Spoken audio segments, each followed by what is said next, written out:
మొత్తం ఎన్ని అన్న 45 రకాలు కదా.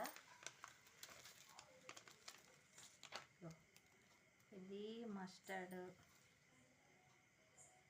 వైట్ ఆనియన్, ఇవన్నీ 45 రకాలు. నాటు చూడాలి ఎలా వస్తాయో. విత్తనాలు అయితే అన్నీ 5 అలా ఉన్నాయి. ఇదో క్లస్టర్డ్ బీన్స్, మెంతులు, ఇవన్నీ కొంచెం కొంచెం ఉన్నాయి. మెంతులు ఇలాంటివన్నీ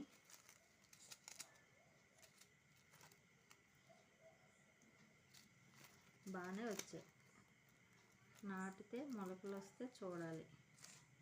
ఇవన్నీ విత్తనాలు.